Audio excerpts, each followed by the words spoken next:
Bienvenidos a esta nueva edición de Cara a Cara, en la que tendremos el inmenso placer de charlar con un habitual de este canal en general y de este programa en especial, porque ya le entrevistamos hace un tiempo.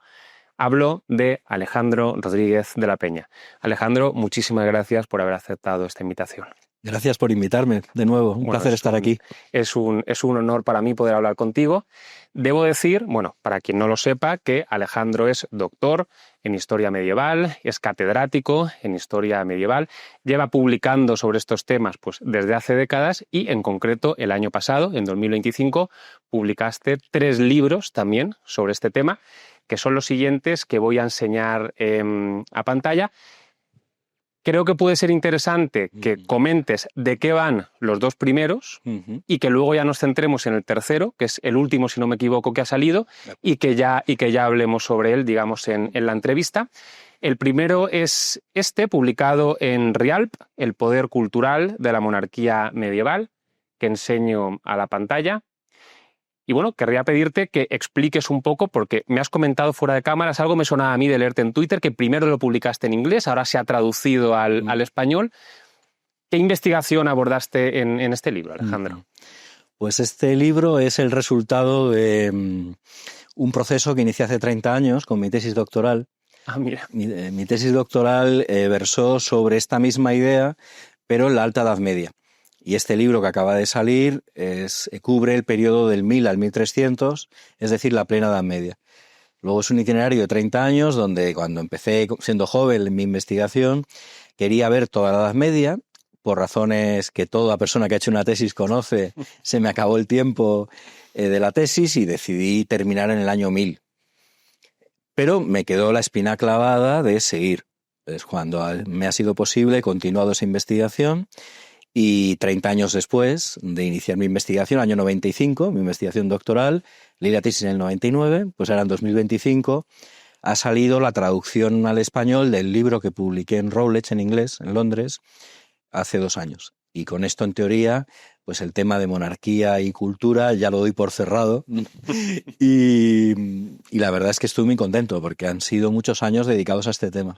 Sé que es difícil condensar tantos años de investigación, pero digamos que a mí me gusta mucho cuando alguien ha estudiado con tanta profundidad un tema, obligarle a decirme cuál es la conclusión a la que he llegado, porque creo que, es una información valiosísima para todos los demás. Entonces, después de estudiar durante tanto tiempo este tema, en la tesis y luego aquí, ¿a qué conclusión has llegado en relación con este tema que abordas en el libro?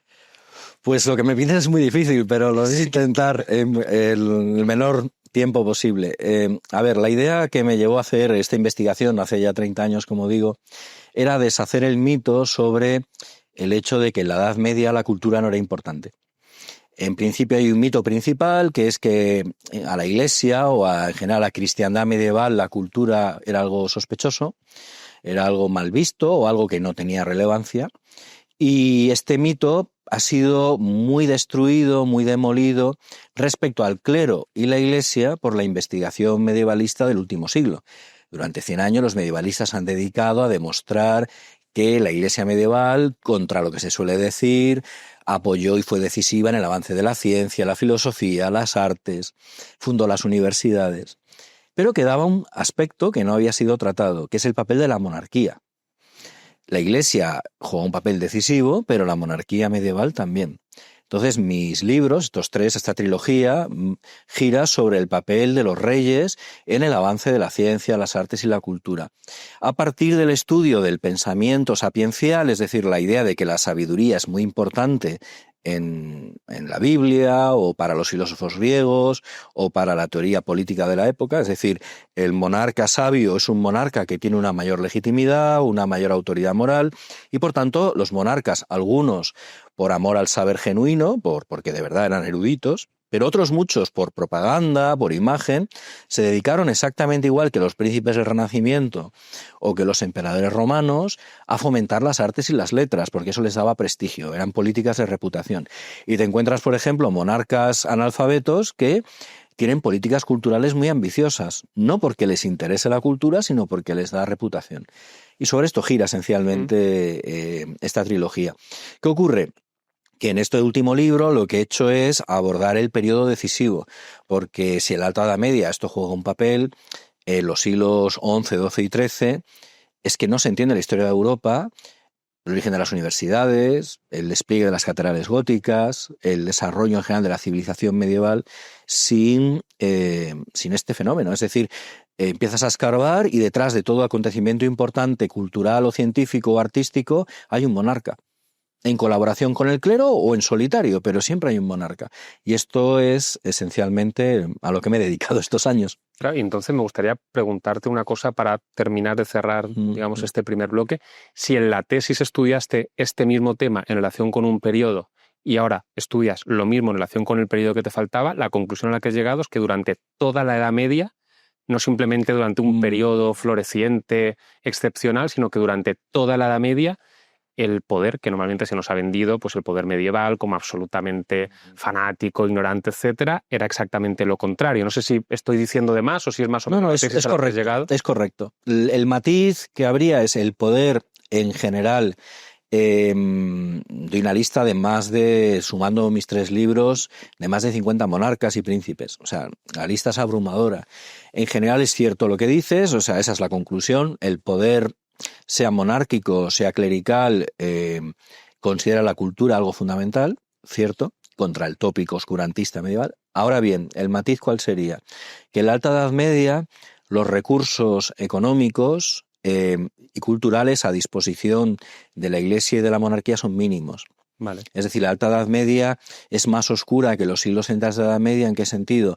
En que todas las destrucciones producidas por las primeras invasiones, las invasiones bárbaras y las segundas invasiones, las del siglo VIII y IX, que son menos conocidas, producen un destrozo brutal. Por ejemplo, los vikingos, que tienen muy buena imagen, destrozan sistemáticamente bibliotecas y se dedican a saquear manuscritos, es decir, hacen un daño cultural inmenso, ¿no? Entonces, la situación que tenemos, ¿cuál es? Que los monarcas de la Alta Edad Media, los que abordo en mi primer libro, no tienen los recursos apenas para esta política cultural. Por eso se la tienen que encargar a los monjes benedictinos. Casi toda esta labor la hacen los monjes. Mientras que en la plena Edad Media, despegue de las ciudades, surgimiento de las universidades, el panorama económico es muy diferente. Europa vuelve a ser rica, vuelve a tener medios comparativamente hablando con el mundo islámico, por ejemplo, para hablar de igual a igual al Islam, cosa que la Alta Edad Media no puede, porque hay más pobreza en Europa que en el mundo mediterráneo, y por tanto el panorama cambia. Claro, los recursos de estos monarcas de los siglos, sobre todo XII y XIII, son muy similares a los de un príncipe del Renacimiento italiano, no tienen nada que envidiarle a un Lorenzo el Magnífico. Otra cosa es la calidad del arte, eso ya es un tema opinable, ¿no? Pero me refiero en cuanto a recursos económicos invertidos. Y este es el cambio con respecto a mi inicio de mi investigación. Hay muchos recursos. Que en ese primer periodo, no sé si simplificando algo, no sería tanto un puedo y no quiero, sino un quiero y no puedo. Exacto. Sí, exacto. Podría decirse algo así. Exacto, un quiero y no puedo. Pues este es el tema que abordas en este primer libro. Repito, el poder cultural de la monarquía medieval. Lo vuelvo a mostrar a la pantalla. Has publicado otro libro, también ha sido un año muy prolífico en lo que a tu escritura se refiere. Has publicado una novela, que de esto te quería preguntar también, 1077, El invierno del rey mendigo, publicado por la editorial Shedas, que también muestro a la pantalla. Lo comentaba contigo antes de empezar esta entrevista, Alejandro, es raro, pero a mí sinceramente me encanta cuando ocurre que alguien, digamos, por así decirlo, dedicado a esa investigación, que se canaliza normalmente a través de artículos doctrinales, que se canaliza normalmente a través de libros más doctrinales, del paso a la novela y decida escribir una novela. Entonces quería preguntarte lo primero, precisamente porque es una rara avis dentro del mundo académico, ¿cómo surge la idea antes de que cuentes también qué has tratado, qué pretendías tratar en esta novela? Bueno, en realidad era un sueño infantil. Sí. Yo de niño quería escribir una novela, ya de niño quería escribir literatura. Luego me llegó la vocación de historiador, pero si tengo que buscar en mi memoria, lo primero que quise ser fue escritor. ¿Qué ocurre? Que luego llegó la vocación de historiador y con la novela histórica he conseguido aunar 2 vocaciones, que son la de historiador y la de escritor. Hay que decir que escribir novela para un académico cada vez es menos raro. De hecho, ya sabes, es una broma que hay ahora, ¿no? Ahora todo el mundo está escribiendo novelas, ¿no? Sí, Y cada vez hay más académicos que escriben novela. Hay uno que está teniendo un éxito extraordinario, que es Santiago Posteguillo, profesor universitario. Pero es verdad que sigue siendo rara avis. Es decir, muchos de mis colegas, cuando les he dicho que he escrito una novela, me han mirado como, no raro, pero como que no pega. En un catedrático de universidad, en teoría, no pega escribir novela, aunque sea histórica. Aunque hay algunos grandes medievalistas que escriben novela histórica, pero es verdad, estoy de acuerdo contigo, es raro. Bien, ¿por qué lo he hecho? Primero, porque es un sueño de infancia. Segundo, porque tenía algo que contar. Cuando uno escribe un libro, lo más importante es tener algo que contar. Y me di cuenta de que respecto a la Edad Media hay muchos temas novelados, unos muy bien novelados, otros menos, pero uno de los grandes acontecimientos de la Edad Media y de la historia de Europa, en mi opinión, que es lo que ocurrió en Canosa en 1077, que ahora explicaré, no tiene novela. Hay una novela en italiano, que tuvo poco éxito, y ya está. En ninguna lengua. En ninguna lengua que yo haya leído. A lo mejor hay una en ruso o en arameo, no sé, pero desde luego las grandes lenguas europeas, la única que conozco es una novela en italiano. Que además lo contaba de una manera que a mí no me satisfacía y luego además no ha sido traducida al español. Bueno, decidí meterme en este lío, tenía varios temas posibles, elegí este. Para el que no sepa qué ocurrió en Canosa en 1077... el emperador alemán, que era el hombre más poderoso de Europa, Enrique IV, emperador romano-germánico, es excomulgado por el Papa Gregorio VII. Es la primera vez que un emperador es excomulgado en 500 años. Pero a pesar de que había habido un precedente con Luis el Piadoso, el hijo de Carlomagno, 500 años antes, esta excomunión es distinta, porque la excomunión de Luis el Piadoso no era exactamente un punto decisivo, un antes y un después. Es decir, después de esa excomunión, para simplificar, para que nos entiendan los que nos ven, el poder del imperio y de la monarquía siguió estando muy por encima del Papa. Es decir, en esa época, la Alta Edad Media, el quien tenía la sartén por el mango eran los emperadores y los reyes, no los papas. Contra lo que la gente que no conoce bien la Edad Media piensa, los papas hasta Gregorio VII tienen poquísimo poder. Tienen una enorme autoridad moral, espiritual, pero no tienen poder real. ¿Cuándo empiezan a tener poder real? Con la Reforma Gregoriana. Y la Reforma Gregoriana, que pasan muchas cosas, el acontecimiento estelar es Canosa 1077. ¿Y qué ocurrió? Que es donde arranca mi novela.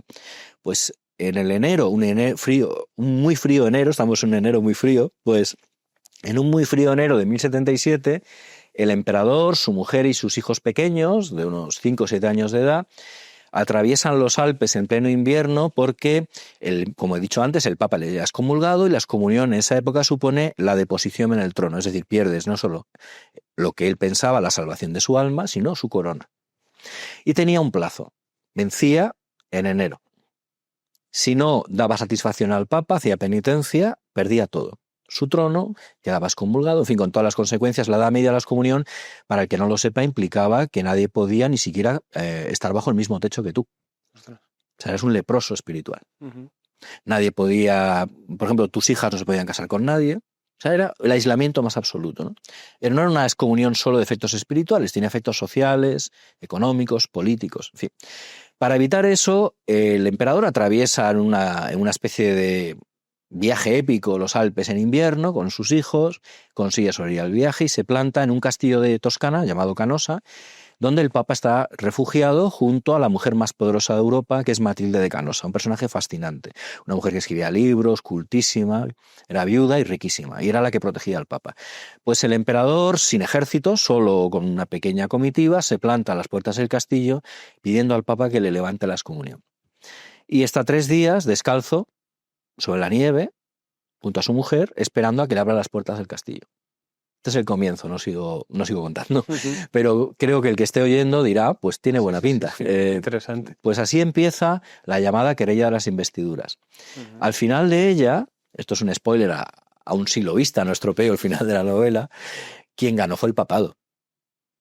El poder del papado viene porque este pulso lo gana el Papa. El famoso poder del papado medieval, que luego fue muy efímero, fue cosa de 150 años más o menos, porque a partir de Agnani, un atentado que hubo contra el Papa Bonifacio VIII en 1302, se acabó. Es decir, haciendo cuenta, son 150 años de lo que se llama hierocracia, poder del Papa. Pero todo el mundo piensa que hay 1000 años de poder de los papas, que no. Eso es una falacia, es algo que ha sido transmitido como una especie de Edad Media dominada por el papado o el papismo, como dicen los protestantes, ¿no? Pues no. En fin, pero en cualquier caso, el momento en que aumenta enormemente el poder de los papas es Canosa. A partir de ahí, en el pulso papado-imperio, gana el papado. Y esto es el comienzo de todo. Y desde un punto de vista más logístico, por así decirlo, porque me suscita bastante curiosidad, Ajá. siendo... Es la primera novela que has escrito, Mi primera ¿no? novela, sí. Desde un punto de vista logístico, ¿te ha resultado muy complicado acostumbrado a escribir ensayo? ¿Has tardado mucho tiempo? ¿Te ha fluido, digamos, de forma más o menos natural? Me ha costado muchísimo. Sí. Te decía antes, fuera de cámara, que ha sido lo más difícil que he hecho junto a mi tesis doctoral. 18 borradores, le he ido llevando editoriales, muchas lo rechazaron, entonces cada vez que me lo rechazaban, con sus consejos la volví a escribir.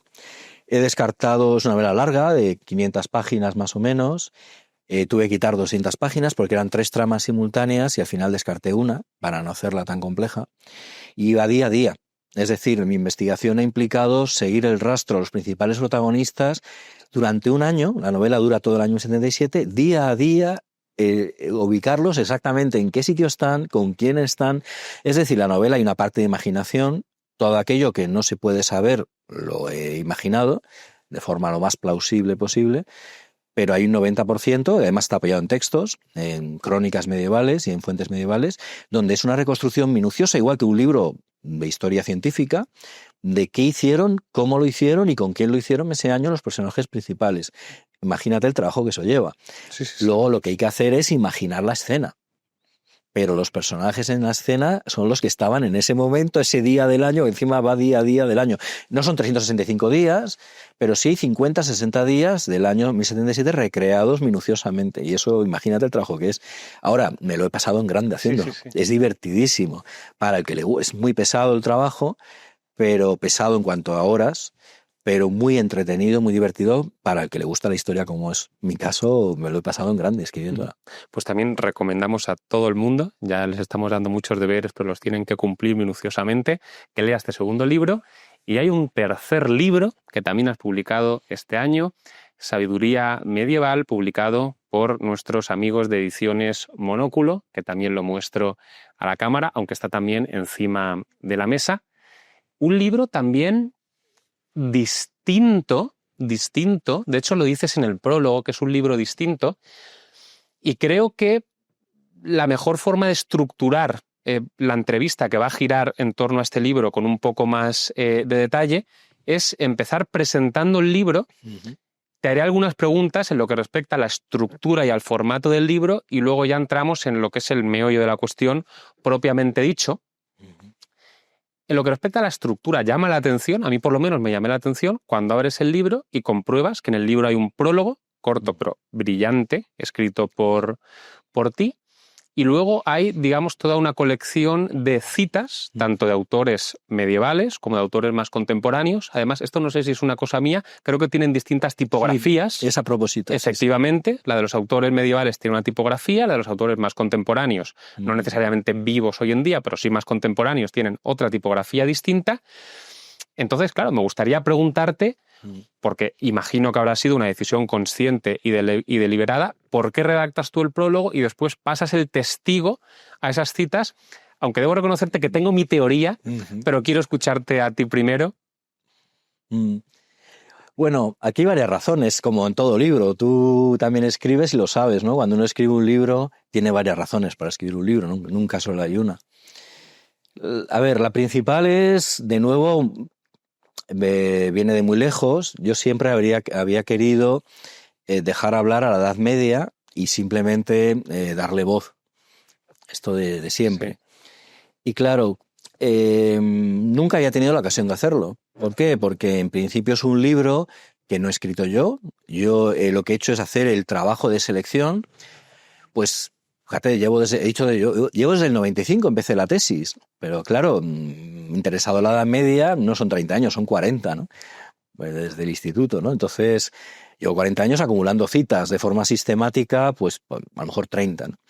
Citas que he ido guardando. Entonces, pues ahí hay casi 1000 citas, algunas largas, otras muy cortas, unas son frases, como has visto, otras son párrafos enteros. Y son 30 años de acumular, escribir o copiar citas. Y esto es una selección, una poda, donde me he quedado con 1 millar, más o menos, ¿no? No las he contado, pero en torno a 1 millar. Bueno, la cuestión es que esto es una manera de dar voz a la Edad Media, y lo digo en el prólogo, a mi Edad Media. Es decir, es una selección enormemente arbitraria. El que la lea tiene que confiar en que el que la ha hecho, que soy un servidor, claro, que soy yo, tiene algún criterio, un mínimo discernimiento sobre por qué son relevantes. Claro, es una apuesta de confianza en el autor, en el editor, en el sentido de este señor sabe lo que hace. Evidentemente, lo digo en el prólogo, descartas muchas edades medias, y eso quiero dejarlo claro al posible lector, ¿no? Descartar la Edad Media oscura, porque creo que tiene ya demasiado eco. Es un libro muy personal, yo me enamoré de niño de la Bella Edad Media, y he querido darle lugar a la Bella Edad Media. Podría haber hecho un libro de más grosor con citas justificando una Edad Media oscura, porque sabría hacerlo y no es que yo caiga en una ingenuidad, en un idealismo. No, yo sé que hay otra Edad Media, pero yo he querido dar voz a esa. Luego, otra cuestión que me han preguntado varias veces y que me adelanto en el prólogo a esa crítica, la Edad Media musulmana y judía, que es fascinante, no tiene sitio. Porque si no habría sido un libro mucho más... Y buscábamos, Julio Llorente, el editor y yo, buscamos un libro corto, lo más breve posible, un breviario, ¿no? Algún día, a lo mejor, si Dios quiere, hago lo mismo con la Edad Media islámica y judía, que es muy interesante. En cualquier caso, es la Edad Media cristiana, pero no la bizantina, que también es cristiana, no, la Edad Media latina occidental. Son 1000 años de citas, pero solo occidente latino cristiano. Dejó fuera toda la sabiduría judía, la sabiduría musulmana, la sabiduría bizantina. La sabiduría pagana vikinga o eslava o germánica tampoco aparece. Todo lo germánico pagano, céltico pagano, vikingo pagano sería interesante. También lo he dejado fuera, la Edda, las sagas. Es decir, soy consciente de el Begus, no sé, la lista de textos que no he usado. Podría escribir otro libro algún día con todo lo que he dejado fuera. Y creo que también tendría interés. Luego es muy personal y muy arbitrario. Pero el que me esté oyendo espero que comprenda que o hacía un vademecum de 1000 páginas, en plan los vademecums de los médicos, o hacía algo corto y es muy, muy personal. A mí el enfoque del libro me encanta y de hecho lo que estás diciendo confirma de algún modo mi teoría. No sé si recuerdas que cuando te entrevisté aquí también sobre la trilogía realmente entera, pero en particular sobre el libro Iniquidad, que por cierto recomiendo a todo el mundo esa entrevista, no por lo que pregunto yo, sino por lo que contesta Alejandro, evidentemente, y por el libro. Y por el libro, recuerdo que te pregunté, o no sé si salió una pregunta, pero vamos, terminó saliendo, que por qué te recreabas tanto describiendo, digamos que en Iniquidad pones de manifiesto la crueldad con la que se han comportado ciertas culturas antiguas, y te pregunté que por qué te recreabas tanto en las citas y por qué describías con tanta minuciosidad ciertos comportamientos, y la respuesta que me diste fue, pues porque quiero que la gente sepa que no es algo que diga yo. O sea, remitiéndome a las fuentes, de algún modo doy más credibilidad a lo que estoy diciendo, porque es que no es que diga yo que fuesen crueles, es que lo estás leyendo. Y es la sensación que me dio cuando estaba leyendo el libro. En un principio dije, ¿por qué habrá escrito Alejandro el libro de esta forma? Pero luego, conforme lo iba leyendo, dije, claro, o sea, si habla de la sabiduría medieval y uno lo va leyendo y se da cuenta de la sabiduría de las citas que está leyendo, llega a esa conclusión no porque lo sostengas tú, sino porque es que es lo que se desprende de todas esas citas medievales, muchas de ellas. En efecto, sí. Van por ahí los tiros, ¿no? Es tal cual. Esa es la segunda razón, de hecho. Te has adelantado lo que yo iba a decir. No, pero me encanta que lo hayas visto tú, ¿no? Ellos, los autores medievales o los grandes medievalistas que yo cito grandes nombres.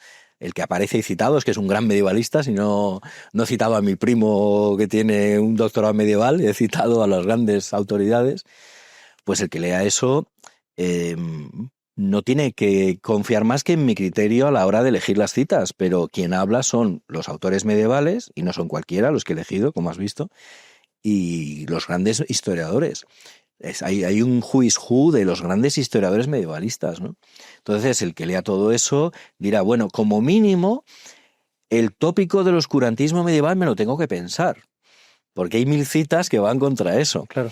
Otra cosa es que luego diga, bueno, es que sopesando, pero bueno, por lo menos como mínimo el lector que crea que la Edad Media fue una época tenebrosa, que le entre la duda después de leer esto. Y no lo digo yo, lo dicen estas fuentes, ¿no? Eso es. Antes de entrar en el meollo de la cuestión, sí que quería, para, digamos, terminar esta breve presentación del libro, vamos, creo que cualquier persona que lo lea se dará cuenta, pero poner, digamos, en reconocimiento y reconocer el tremendo esfuerzo. Yo, por ejemplo, también hice una tesis doctoral y a una escala infinitamente menor que esta, uno sabe lo complicado que es. Claro, para recopilar citas uno primero ha tenido que leer mucho y descartar mucho y cribar mucho y ordenar mucho. Y yo lo hice 5 años. O sea, un trabajo de este calibre durante 30 años. O sea, quiero que la gente sea consciente del el valor que tiene el libro. Porque implica un trabajo detrás absolutamente.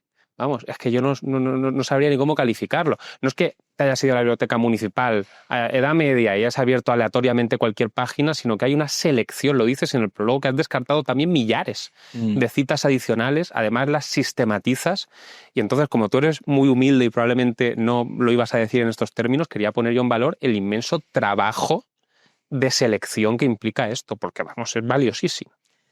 Gracias. Ya me gustaría ser humilde. Intento serlo, pero me temo que no lo soy. Eso, el tema de la humildad es una cosa, yo creo que todos nos cuesta mucho. Y otra cosa es que hagamos un esfuerzo, ¿no?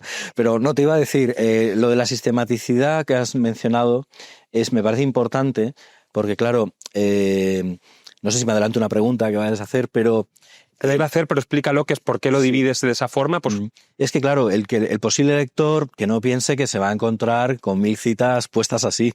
Claro, está dividido en 12 secciones temáticas. ¿Te parece que lo leamos? Sí, perfecto. Para que la gente... Perfecto. Que yo creo que merece la pena. Tienes, digamos, citas y aforismos contemporáneos sobre la Edad Media, empiezas de esta forma, y luego ya centrados en una serie de temas específicos. Voy a leerlos todos porque yo creo que es interesante. El primero es Mysterium, aforismos sobre la espiritualidad medieval; Sacerdotium, aforismos sobre la Iglesia medieval; Justitia, aforismos sobre ética y política en la Edad Media; Imperium, aforismos sobre la monarquía y el imperio en la Edad Media; Proelium, aforismos sobre la guerra y la violencia en la Edad Media; Caritas, aforismos sobre la caridad y la humanidad en la Edad Media; Comunitas, aforismos sobre la sociedad y la economía medievales; Schola, aforismos sobre la educación medieval; Sapientia, aforismos sobre los saberes en la Edad Media; Pulcritudo, aforismos sobre la belleza y las artes en la Edad Media; y por último, Mirabila, aforismos sobre lo maravilloso en la Edad Media. Es decir, está perfectamente compartimentalizado y efectivamente, perdón, te dejo seguir. ¿Por qué lo ha dividido de esta forma, este criterio de selección? Pues el criterio para mí ha sido lo más difícil, porque no daba con la tecla, le di vueltas y vueltas y vueltas, porque es dificilísimo elegir 12 temas. Quería que fueran 12. Como buen medievalista, los números sagrados me importan mucho. Eso es muy medieval, ¿no? El 1, el 3, el 7, el 12, el 9. No podía ser un número... No podía ser 15. Tenía que ser 12 o 9 o 7. Y entonces para encajarlo me costó. El primer capítulo es muy importante porque es los juicios, como has dicho muy bien, de historiadores actuales sobre la Edad Media. Y ahí el que quiera ver un juicio general de la civilización medieval tiene esas citas. Y luego ya va por temas, y hay temas que yo creía que eran necesarios porque nunca se habla de ellos. Por ejemplo, el tema de lo maravilloso medieval, que a mí me fascina, ¿no? El mundo no solo de los santos, de los milagros, sino también de las hadas, los elfos, el mundo artúrico, el mundo de la novela caballeresca, que como digo he tenido que dejar por desgracia la épica pagana, hubiera sido fascinante, pero lo que es la recepción cristiana de esos temas precristianos como las hadas, por ejemplo, ¿no? Todo eso, que es muy de Tolkien, que es un autor que, como sabes, a mí me fascina, lo he querido meter porque también tiene su sitio. O sea, para valorar la Edad Media también hay que entender que es una época que tenía un mundo de lo maravilloso, era un mundo donde no se había producido todavía el desencantamiento del mundo del siglo XVIII, el racionalismo. Para bien o para mal, el racionalismo nos ha cambiado, en muchas cosas para bien. O sea, no quiero decir con eso que la razón sea, por ejemplo, uno de tus temas de especialización, ¿no? Pues cuando la Iglesia, que es la Iglesia la que lo hace, introduce la razón, tú esto lo sabes muy bien, y acaba con la ordalía de origen pagano, correcto, pues eso fue muy bueno, y fuera correcto, con la razón en la mano. O sea, no siempre es para mal, pero todo en exceso es malo, y el racionalismo en exceso, la razón en exceso puede ser mala. Y hemos perdido cierta capacidad para el asombro, para lo maravilloso. Esto lo explica muy bien el autor de la Historia Interminable, Michael Ende, que uno de sus temas es los cuentos. Se ve como los cuentos en el 18 pasan a ser de cuentos para todas las edades, a cuentos para niños, porque ya el adulto no se los cree. Cuentos de dragones, de hadas. Y esto para mí es un empobrecimiento, es mi opinión, ¿eh? Y hablo también de eso, en el capítulo final de lo maravilloso. Luego hablo de la guerra, la Edad Media. Hablo también de algunos aspectos porque, aunque he intentado centrarme en las partes luminosas, pero también quiero que se vea como en la Edad Media había voces críticas con la violencia, que no es algo solo contemporáneo. O, por ejemplo, al hablar de la idea de lo que es la universidad, quiero que vean cómo veían la educación medieval, los propios profesores, y se ven cosas no solo de idealistas, de una maravilla del saber, que sí, el amor al saber, las artes liberales, sino también pongo citas para que vean cómo la vida cotidiana en la universidad medieval pues también tenía sus miserias, que se parecen a las de la universidad actual, ¿no? Es decir, no he caído en lo naif, creo. Algún lector dirá, pues sí, es naif. Yo creo que no. Para mí, para nada. Creo que no, vamos. Pero en cualquier caso, sí habrás visto que dominan en general las citas que aportan una visión positiva. Aunque de vez en cuando hay algún matiz en el sentido de cuidado, que esta gente también tenía sus miserias, sus odios, por ejemplo, las universidades. Pues uno ve reflejado en las universidades actuales, ¿no? Con todos sus celos, sus peleas.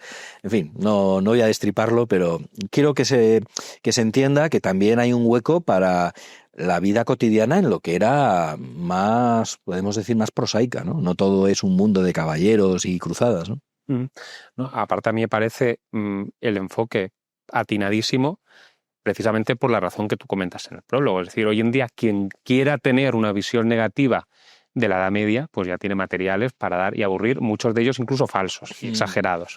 Sin embargo, quien quiera tener una visión distinta, no por ello falsa, sino una visión distinta de otras cosas que también sucedían en la Edad Media, pues escasean los materiales, vamos, por lo menos yo que no soy un entendido, quizás tú me sepas decir un montón de obras en las que no, y efectivamente rescatas a historiadores que sostienen una cosa distinta, pero para quien es menos, digamos, no está tan familiarizado con el tema, le resulta mucho más difícil de encontrar. Entonces, a mí me parece atinadísimo el enfoque y ya con esto vamos al meollo de la cuestión. Lo que vienes a sostener en el libro, dando voz a quien se la tienes que dar, que a mí eso me parece también muy correcto, porque salva la crítica de no lo estoy diciendo yo, lo estás leyendo de los mismos medievales a quienes tú dices A, B y C, con lo cual tú sabrás a qué conclusión llegas si quieres ser honesto intelectualmente. Entonces, la tesis que vienes a sostener de este modo es, se nos ha vendido que la Edad Media fue un tiempo donde únicamente había ignorantes, bárbaros, fanáticos, etc. Hoy en día incluso se ve en las películas medievales. Si tú quieres hacer una película sobre la Edad Media, tienes que poner un filtro para quitarle color, para quitarle luz, para que todo parezca desagradable, que a uno no le apetezca vivir ahí, etcétera, etcétera. Y frente a esa visión tú dices, pues esto no es cierto, o no es cierto como se nos está pretendiendo vender. Entonces, la pregunta que te hago es, si lo que se nos dice sobre la Edad Media no se corresponde con la realidad, si se ha distorsionado lo que fue la Edad Media, claro, ¿quién lo hizo y por qué? Porque un origen tendrá y una razón también. Sí, ese es un tema fascinante, el tema de cómo nace la imagen tenebrista o tenebrosa de la Edad Media. Yo he dirigido una tesis doctoral sobre el tema. Esto sería casi más para que trajeras algún día a Eduardo Baura, que claro, es un pues discípulo mío, que escribió un libro, escribió una tesis y luego publicó el libro sobre el origen de esta idea oscura. Él, basándose en una investigación profundísima de fuentes originales italianas, demuestra algo que ya se sabía, pero nadie lo había demostrado de la manera sistemática que lo ha hecho él, que el origen está en el humanismo italiano. Especialmente hay un pionero que es Francesco Petrarca, luego le siguen otros humanistas, y se ve como es un constructo artificial, se quiere, entiéndaseme la expresión, vender un producto, que es el Renacimiento, palabra que acuña el propio Petrarca, y para acuñar un concepto que tenga éxito necesitas justificar esa luz, claro, porque vamos a ver, si tú dices que el Renacimiento es el retorno de la luz de la antigüedad tras 1000 años de oscuridad, tendrás que demostrar o insistir en la idea de que hay 1000 años de oscuridad previa. Y el claroscuro es lo que funciona, es decir, tú creas dos gemelos, uno oscuro y uno luminoso, pero los dos son obra tuya, porque no habría renacimiento sin Edad Media oscura. Borremos el concepto de Edad Media oscura y tenebrosa, no habría habido renacimiento, como es lógico.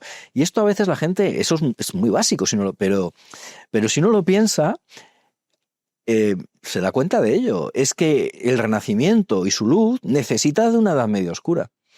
Y esto es una operación de propaganda que ya en su día Jacques Seix y otros historiadores europeos anunciaron la idea de esto, cuidado, esto es un constructo del humanismo italiano. Pero, como digo, este profesor, Baura, mi discípulo, lo ha demostrado en una tesis de casi 1000 páginas, súper erudita, con cientos de citas de autores italianos, donde se ve cómo incluso la primera vez que se dice la expresión Edad Media, Petrarca dice media tempestas o media tenebras, tiniebla de en medio. Luego va cambiando, acaba siendo medio una Evum o media Etas, y cómo va difundiéndose entre los humanistas. De allí ya pasará, esto es otra fase, al protestantismo del norte de Europa, porque es curioso, el concepto cuando nace tiene cierta inclinación germanófoba, en el sentido de la Edad Media es negativa porque es bárbara, no es romana, es germánica. Por ejemplo, Petrarca también empieza a hablar del gótico, el arte godo, el arte bárbaro, que no era germánico, era francés, pero bueno, él lo atribuye a los alemanes, y por tanto hay un discurso como pro-romano, pro-mediterráneo, pro-italiano, en la primera idea de Renacimiento y de Edad Media. Pero claro, esto se habría quedado en el ámbito italiano, o al menos mediterráneo, ¿no? ¿Cuándo da el salto a Europa del Norte? Cuando se puede usar ese mismo discurso y el chivo expiatorio, tema que también tú controlas mucho, el tema del chivo expiatorio cambia. El chivo expiatorio ya no es la Edad Media es mala porque es bárbara y germánica, es decir, no es romana. Lo bueno es lo romano, la Edad Media no es romana, luego lo bueno es la Edad Antigua, la Antigua Clásica y el Renacimiento, ¿no? Perdón si lo estoy explicando de forma muy sencilla, pero para que se me entienda, Pues claro, ¿qué hacen los autores protestantes, sobre todo luteranos, alemanes, y luego ya le siguen otros autores, los siglos XVII y XVIII, hasta la Ilustración, ¿no? Lo que hacen es, donde Petrarca y los humanistas italianos situaban la figura de la barbarie germánica como el chivo expiatorio, ahora es el papado. Entonces, claro, hacen una sustitución. Claro, el norte de Europa no les interesa hablar de que la Edad Media es mala por bárbara y germánica. No, la Edad Media es oscura porque es papista. Discurso antipapal, ¿no? Anticatólico. Y de ahí viene el éxito. Luego ya llega un Christoph Keller, historiador danés luterano del siglo XVII, que escribe un libro que es la definitiva consagración del término de Edad Media. Y desde entonces hasta ahora ya nadie ha discutido que la Edad Media es una época que tiene sentido. Hoy día casi ningún medievalista lo ve claro que tenga sentido 1000 años, que no tiene nada que ver el principio y el final como época, pero ya la hemos tenido, con perdón, pues eso, hemos tenido que asumirla, la época, aunque no nos guste el concepto de Edad Media, que nace ya defectuoso y falso. ¿Qué ocurre? ¿Vamos a anunciarla a ella? No, pues hay que aceptarla. O sea, es una idea falsa, porque se basa en la idea de que no hay romanidad, cosa falsa, que no hay renacimientos. Hay 10 renacimientos en la Edad Media, de eso hablo en mis libros. Y todo el concepto es falso. ¿Pero qué hacemos? Bizancio es una palabra usada de nuevo por los italianos, que no usaban los bizantinos. O sea, uno viaja en el tiempo a Bizancio, un bizantino dirá, ¿usted de qué me está hablando? Yo no soy bizantino, yo soy romano. O si viaja al mundo carolingio, los carolingios no sabían que eran carolingios. Es decir, si uno empieza a ver las palabras que usamos ahora, que no usaban en su tiempo, se te caen casi todas, incluida la Edad Media. Luego nos la vamos a quedar, la vamos a usar, pero lo que hay que hacer es desideologizarla, entender que la Edad Media, como la Edad Clásica, la Antigua Clásica, como la Edad Moderna, la Edad Contemporánea, tiene luces y sombras, porque no hay época perfecta.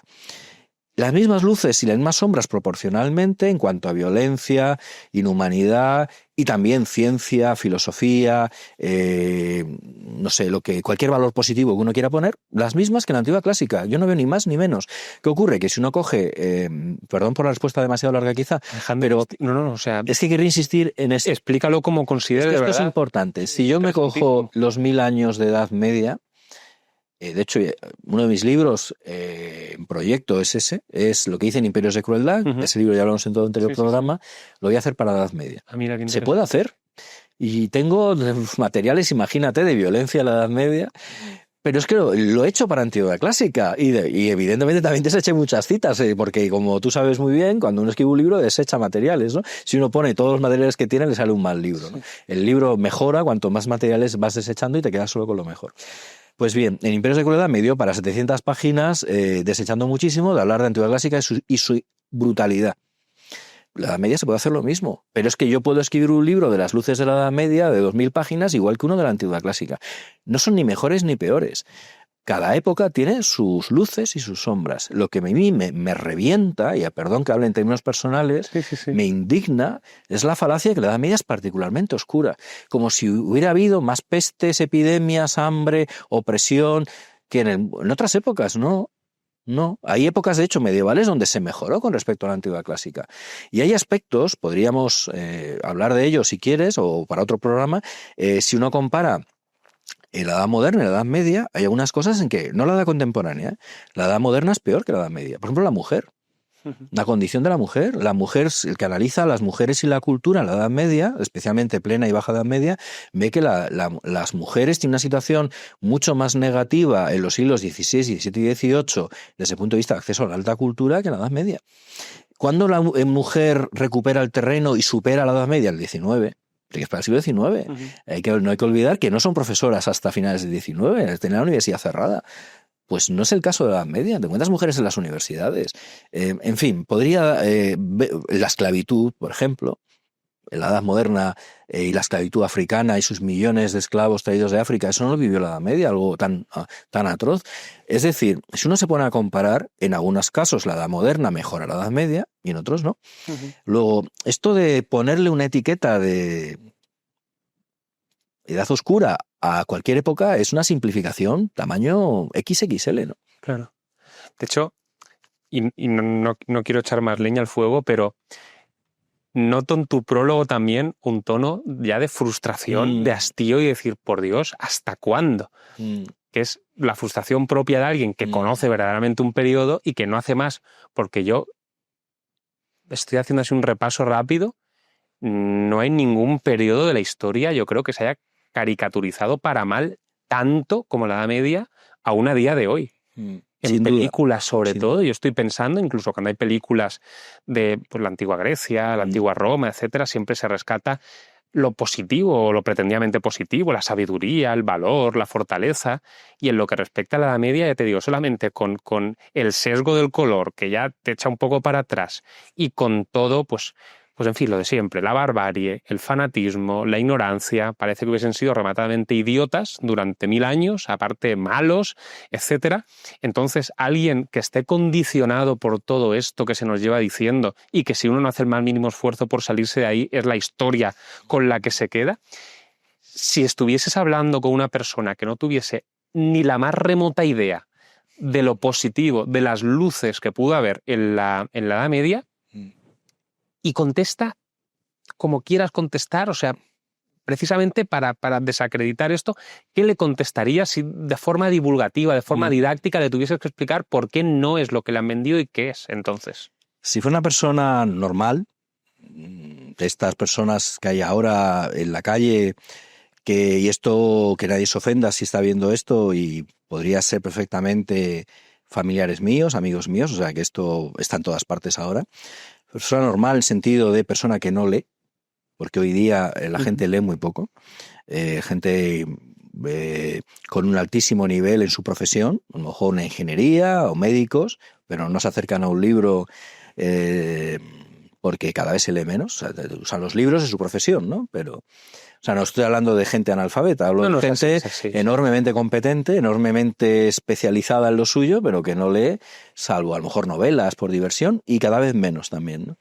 Pues yo que le diría a esa persona que tiene ganas de leerse un tocho académico, ¿no?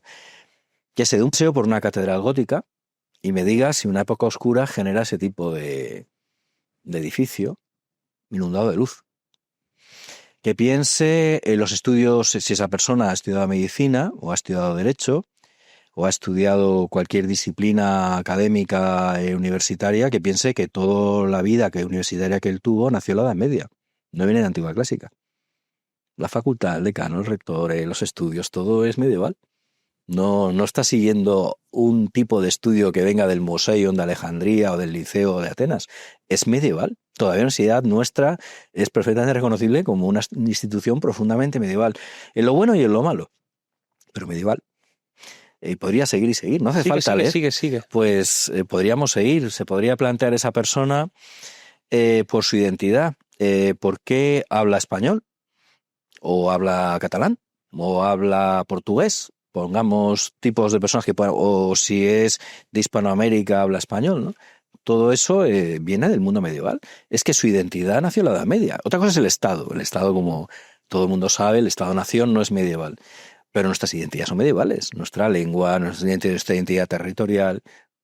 No sería esa persona española si no hubiera habido Edad Media, sería otra cosa. Antes de la Edad Media éramos todos romanos. O sea, cuando acaba el mundo antiguo, la identidad, contra lo que alguno se piensa, y no voy a decir nombres, hay grandes intelectuales diciendo barbaridades en esta línea de que ya éramos españoles en época de Trajano. No, éramos romanos. Nuestra identidad era romana. Otra cosa es que éramos de Hispania, pero no solo nuestra ciudadanía política, nuestros afectos, nuestras lealtades, nuestra única identidad es la romana, era la romana. Cualquier persona que hubiéramos hablado con ella en el siglo IV o III te hubiera dicho yo soy romano. Es que soy de Hispania, pero soy romano, igual que uno dice yo soy de Cuenca y soy español, ¿no? O sea, la misma identidad era Hispania que ser de Cuenca, ¿no? No era identidad en plan soy vasco y español, no. Era identidad mucho más suave, ¿no? Soy de Cuenca y soy español. Esa es la identidad de un hispano-romano. Cualquiera que sepa algo del tema lo sabe, ¿no? España nace en la Edad Media, es evidente. Y eso me parece que es bastante importante, ¿no? Para entender nuestra identidad. Aquel que nos esté viendo que sea cristiano, especialmente si es católico, pero incluso aunque sea de otra confesión cristiana, pues es cristiano porque los romanos decidieron hacerse cristianos. Es un fenómeno de antigüedad tardía y alta Edad Media, luego ya visigodo, reconquista. Es que las principales referencias de esa persona vienen de ahí. Pongamos que esa persona no es cristiana, es pagano. Pues todas las lecturas paganas que esa persona pueda tener, por ejemplo, es un admirador de la antigüedad clásica, pongamos, línea estilo Nietzsche, son todas obras que le han llegado a través de copias medievales y en la edición medieval, porque no han llegado, salvo 3 o 4 textos que vienen del mundo bizantino o árabe, textos científicos, en el caso árabe, traducciones árabes de textos griegos o traducciones griegas, copias griegas bizantinas, que bueno, que también Bizancio es Edad Media y es Edad Media cristiana, pero casi todo, por ejemplo, toda la Edad Media latina y parte de la griega nos ha llegado de la Edad Media y toda la latina hasta el 90 y pico. Esto lo explico en mi libro, en el de la cultura. Está estudiado estadísticamente a partir de los 8.000 y pico manuscritos supervivientes. El 92% de la literatura latina clásica romana son ediciones medievales que nos han llegado si no se habrían perdido. Luego, cuando esa persona, por ejemplo, el De Rerum Natura de Lucrecio, obra que defiende una visión atea del universo, ¿no? Es el principal tratado del ateísmo del mundo clásico. Es a través de un manuscrito monástico, luego redescubierto. Estuvo unos siglos en una biblioteca monástica y el humanismo italiano lo redescubrió y lo difundió, pero era una copia de un monje medieval, si no se habría perdido. Cualquiera que sepa algo de la historia del ateísmo sabe que Lucrecio es la base, por cierto, del pensamiento de Marx. Marx redescubre a Epicuro y a Lucrecio también para su ateísmo, ¿no? Otro ejemplo, el Ars Amatoria de Ovidio, que tiene hasta pasajes eróticos, un tratado sobre cómo conquistar mujeres, ¿no? Copia medieval, lo copió un monje benedictino, y si no se habría perdido. Podría dar ejemplos. Hasta la antigüedad clásica de aquel que le repugne el cristianismo, la conoce a través de la transmisión medieval, si no se habría perdido. Yo te reconozco que a mí esto es lo que en un principio más me chocaba cuando me confrontaba con esa caricatura de la Edad Media, donde básicamente lo que predomina, además del fanatismo, es por la ignorancia. Y a mí siempre, que tiendo a dar más credibilidad a lo que ven mis ojos que a lo que me escriben en cualquier sitio, lo que yo me planteaba es, ostras, pero ¿y las catedrales? ¿Y las universidades? ¿Y los copistas? ¿Y la escolástica? ¿Y Dante? O sea, ¿realmente es posible? Me parece, digamos que me pasó algo similar a lo que me ocurrió confrontado con la leyenda negra que también pesa sobre España, que es decir, si tan idiotas éramos, un idiota es capaz de salir de España y llegar a América en un barco sin perderse por ahí de camino y luego llegar ahí, ser capaz de trasplantar una civilización y ser capaz... O sea, son cosas tan antagónicas y tan contradictorias que necesariamente le dejan a uno perplejo y a poco que se pone a profundizar, pues hombre, se da cuenta de la engañifa. En efecto. Bueno, significativo que todos los avances científicos que hicieron posible los descubrimientos, la era de los descubrimientos, Claro. son medievales. Claro. Es que cuando acaba la antigüedad clásica no tienen conocimientos geográficos, científicos suficientes para realizar ese tipo de viajes. Es un legado de la Edad Media, en parte la Edad Media árabe, pero luego la Edad Media latina a través de los avances matemáticos, geométricos, astronómicos de los árabes, que a su vez se apoyan en los de los griegos. La Edad Media del siglo XIII construye una ciencia superior a la griega y a la árabe, aprendiendo de árabes y griegos con las traducciones, ¿no? Y la ciencia, cualquier especialista en historia de la ciencia, cosa que yo no soy, pero los he leído y los he utilizado porque me hace falta para mi investigación, porque yo no me dedico a historia de la ciencia, pero sí me dedico al cómo financian la monarquía la ciencia. Entonces, claro, tienes que hacerte con los rudimentos de la historia del avance científico, ¿no?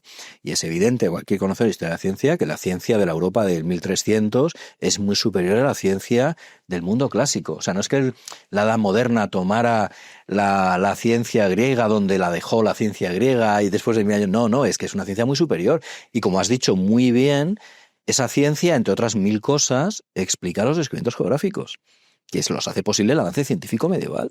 Entonces, poniéndonos en la piel de esos humanistas italianos, de esos renacentistas que son los que crean el concepto, digamos, peyorativo que tenemos hoy en día de la Edad Media, claro, era una tarea difícil la suya. Entonces, retomando un poco lo que decíamos antes, para distorsionar la Edad Media cuando es tan evidente que la Edad Media ha generado numerosísimos avances, despliegues, en fin, descubrimientos. ¿En qué se basa para caricaturizarla? ¿En la parte negativa, que como has comentado antes existe en todas las épocas, en otra cosa distinta? Bueno, al principio les ayuda mucho el contexto concreto, que es el siguiente. Primero, en contexto, voy a intentar ser breve, pero esto es importante entrar en cierto detalle. Hay un contexto político que ayuda. ¿En qué sentido? Los tres grandes impulsores del inicio de este discurso antimedieval, siendo ellos cronológicamente medievales, no lo olvidemos, son autores medievales que crean el concepto de la media oscura, es un grupo de personas que lidera Petrarca. Están vinculados al mecenazgo de un rey, el rey de Nápoles, Roberto II de Anjou, que tiene mucho interés en promover la idea de que con él, con su figura, ha empezado una nueva era, una edad de oro. Luego hay propaganda, una división de propaganda. Ese es el primer dato, que hay un interés político. Segundo dato, hay un ambiente en esos primeros humanistas germanófobo, y se oponen al imperio. Y asocian lo germánico con lo bárbaro, lo cual es falso, pero ellos lo asocian. Falso porque en la Italia del Trecento cualquier resto de barbarie gótica había desaparecido y a lo que ellos llaman gótico no tiene nada que ver. Es la confusión de llamar arte godo o gótico a un arte que venía de la Île-de-France, como es el arte gótico, o sea, revela los anacronismos en los que incurren, ¿no? Pero hay una cierta tendencia germanófoba, a la cual, por cierto, se apartan del primer humanista o el protohumanista, que es Dante. Dante era proimperial y no tenía ningún tipo de germanofobia. Creería una Italia unida, pero Petrarca, que es el gran imitador y admirador de Dante, se aparta en esto de Dante. Al final de su vida volverá a apoyar el imperio igual que Dante, pero la obra de Petrarca ya había hecho mucho daño en este sentido antes de que cambiara de opinión, porque luego se arrimará al emperador Carlos IV. Pero durante muchos años Petrarca vincula la causa de Italia con la germanofobia y el odio al imperio. Y son 30 o 40 años donde casi toda su obra va en esa línea. Ese es el segundo factor, ¿no? Esta línea. Pero tercero, esto no es casualidad, esto está en la investigación de esta tesis doctoral que mencionaba antes. Cuando él por primera vez usa la palabra media tenebras o media tempestas, tempestad en medio, tiniebla en medio, es un contexto que hay que tener en cuenta cuál es, que es la peste negra. Claro, es que en el momento en que él empieza a hablar de estos tiempos tenebrosos nuestros, porque él al principio dice que es la época en la que él vive, poco romana, muy bárbara, pero y de tiniebla, No hay que olvidar que la Florencia de Petrarca fue las ciudades de Europa que más muertes hubo. Hay quien habla de 2/3. Florencia era la ciudad más grande del mundo occidental en ese momento. Era más grande que París, que Londres, que Roma. Tenía casi 200.000 habitantes. Y las estimaciones más prudentes hablan de 80.000 muertos. Piénsese en el COVID. Creo que es un 0,8 o 7% de muertos, ¿no? Piénsense que 1 de cada 3 personas que uno conoce muere en el curso de un año. Montañas de cada... Ese es el ambiente en el cual Petrarca empieza a hablar de edad de las tinieblas. Claro, hay que entenderlo. ¿Qué ocurre? Que una vez que ya pasa y Italia se recupera, él empieza a hablar de la Edad Media como una época que se ha dejado atrás. Ya no es el presente, es el pasado, que él y su círculo, entre los cuales hay genios, Giotto, Boccaccio, o sea, nadie les discute que son genios. Pero tanto como... Es que piénsese en la soberbia. Yo no sé, no quiero insistir, porque Petrarca es una figura que admiro profundamente, que nadie piense... Petrarca es un genio, indiscutible. Para mí está un escalón por debajo de Dante, pero es uno de los grandes genios de la historia del mundo, ¿eh? No quiero de ninguna manera minusvalorarle. Y Giotto es el padre de la pintura moderna occidental. Boccaccio ya no juega en la misma liga, pero bueno, también es un gran poeta, ¿no? La cuestión es que lo que está haciendo Petrarca, para que el que nos esté viendo tome conciencia, es decir, hasta este momento la historia se ha medido en mi casa, en mi universidad, en Florencia, en Europa, por antes y después de Cristo. Porque antes de él no había 3 épocas. Estaba la época antigua, que para los medievales acababa con Cristo, y la época moderna, llamaban moderna la suya. Moderno en el sentido latino antiguo de actual. Ellos pensaban que ya el Nuevo Testamento, es decir, la época de Cristo. Pues bien, la propuesta de Petrarca es, no, vamos a organizar la historia en torno a Roma. La época de Roma, empieza la Edad Oscura cuando cae el Imperio Romano de Occidente, lo cual era falaz porque Roma siguió existiendo como imperio, pero bueno, aceptemos pulpo como animal de compañía, aceptemos que Roma ha desaparecido, cosa que no es verdad, pero bueno, y vienen 1000 años sin Roma. ¿Y quién trae de vuelta a Roma? Yo, Petrarca. Es decir, estoy organizando la historia del universo mundo, no en torno a Cristo, él era profundamente católico, sino en torno a Roma, pero qué casualidad, el que trae de vuelta a Roma soy yo. Es decir, es un ejercicio de egocentrismo como ha habido pocos en la historia. No sé si somos conscientes que el Renacimiento empieza porque el que inventa la palabra dice que empieza porque está él. Con Dante, a Dante le reconoce una especie de Juan el Bautista, una especie de precursor, ¿no? Pero es él. Es decir, por muy genio que sea, que lo era, me parece un ejercicio de egocentrismo como digo poco, pero salió bien. Claro, ¿qué ocurre? Que hoy día dividimos las épocas, antigua, media, moderna, y nadie es consciente de que en el fondo es algo diseñado por alguien que lo que quiere es hacerse autobombo. Cualquier campaña de autobombo de la historia palidece a su lado. ¿Qué ocurre? Que como luego, como tiene éxito el concepto, sobre todo gracias a los protestantes, que son los que ganan las guerras de religión y la revolución científica la hacen los protestantes, el capitalismo sobre todo viene del mundo protestante, es decir, la hegemonía cultural la tienen ellos. Entonces, claro, cuando la idea triunfa en la Ilustración, ya no viene directamente de Petrarca, viene de los autores del norte de Europa, entonces se olvida el origen petrarquiano. Pero el que tuvo la idea es Petrarca. Otra cosa es que luego se olviden del paradigma petrarquiano, barbarie germánica igual a Edad Media, a no pongan oscurantismo papista a Edad Media. Pero la idea fue de Petrarca. O sea, primero, por terminar de entenderlo yo, o sea, Petrarca tiene la idea de dividir la historia de ese modo y después ya viene los intentos de ver como calumnio a este periodo y va haciendo una especie de recopilación o va... Sí, la va recopilando. Lo que quería demostrar es que no era romana, que los romanos, el arte romano, lo cual no le faltaba parte de razón. Es verdad que el Renacimiento italiano recupera formas retóricas, literarias, artísticas romanas. Es verdad que el Renacimiento introduce la noción del artista. El artista de la Edad Media es un artesano anónimo casi siempre, no el escritor, digo el artista. El escultor, el pintor, las artes plásticas no tenían un valor excesivo, casi todos eran figuras menores, no se les daba el mismo rango que a un poeta, por ejemplo, ¿no? O a un filósofo.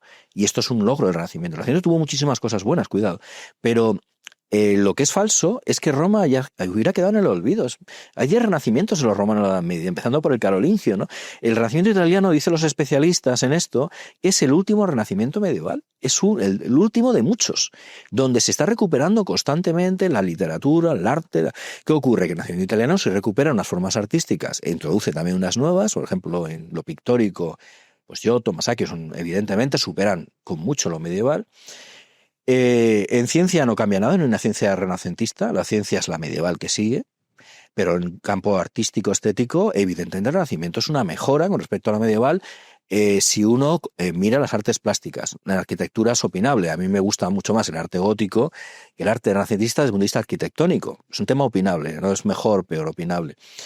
Pero lo que quiero decir con esto es que la falacia, ¿cuál es? Que se hubiera olvidado la cultura romana, o se hubiera despreciado, o se hubiera ignorado las ciencias. Eso es falso. Claro, Esa es la falacia de Petrarca. Veo un gran salto cualitativo, lo que parece que en un primer momento la crítica es que Roma se ha perdido durante mucho tiempo y que digamos, la crítica viene por ahí, básicamente. Sí, esencialmente es esa. Por resumirlo, sí. Pero eso va incrementándose en intensidad, porque una cosa es decir de un periodo, oye, han descuidado a Roma, y otra cosa, empezar a multiplicar exponencialmente eso hasta terminar en poco menos que eran todos ignorantes, bárbaros, fanáticos. Hay falta una escalada que viene después. Que eso, ese fanatismo religioso, falta el dato, o sea, Petrarca y los humanistas. Ahí vienen los protestantes, claro, con esta segunda exacto, parte. La caricatura, lo que tú señalas, vale, llega ya con los autores de los siglos XVI y XVII, vale, que son los que introducen la caricatura del papismo. Claro, cuando uno introduce la idea de voy después de 1500 años, te voy a decir, pensemos un Lutero, o un Calvino, o un Melanchthon, oye, te os voy a explicar 1500 años después o 1200 años después, si fijamos Constantino como referencia, lo que es el cristianismo.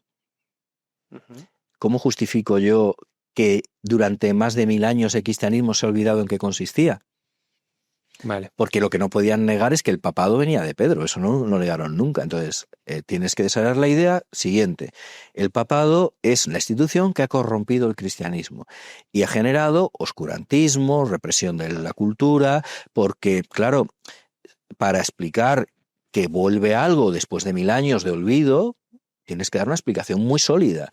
Y aquí el instrumento es caricaturizar la Edad Media como una época de absoluta barbarie e ignorancia. No por germánica, que a ellos no les interesa poner eso de relieve, ellos son casi todos del mundo del norte de Europa. El problema es que son papistas. El desmontar esto es muy fácil, pero claro, si tú eres protestante y te explican, y esto está en la génesis del protestantismo, que cuando en el Apocalipsis se habla de la bestia, de la prostituta de Babilonia que se aparea con la bestia, con el anticristo, y te dicen que esa prostituta de Babilonia es Roma, o sea que Babilonia es el Papa, y que el Papa está copulando con el anticristo, estoy citando literalmente los textos protestantes, en el sentido de el anticristo tiene un instrumento, que es la gran prostituta de Babilonia del Apocalipsis, del libro de Apocalipsis, y es el papado. Ya estás dispuesto a creerte cualquier cosa, porque ya te han inoculado la idea de el papado es una institución diabólica. Y originalmente no, pero que luego el diablo se ha hecho con el control de ella. Entonces, claro, está dispuesto a creer que una época... Bueno, ya hemos hablado de que el papado en la Edad Media pintaba mucho menos de lo que se cree, pero se traslada a la idea de un papado omnipotente, que hace y deshace, los 1000 años de Edad Media, en fin, bueno, a partir de ahí viene la idea de que se quema a la gente que piensa con libertad... en fin, podría empezar a enumerar tópicos... pero todos giran siempre en torno a lo mismo. No había libertad, inquisición omnipotente, omnipresente, opresión oscurantista, la religión falseada, no hay sitio para la ciencia, las artes, ese tópico. Y eso sobre todo en manufactura del 16 protestante. ¿Qué ocurre? Que en el 18 los ilustrados, especialmente, aquí la clave es Gibbon, aquí hay un historiador protestante, que en realidad no era protestante, era de educación protestante, pero él acabó en el deísmo iluminista, de hecho era miembro de la francmasonería, Edward Gibbon, o sea que acabó, aunque sus raíces fueran protestantes escocesas, pero bueno, él esencialmente era un historiador iluminista.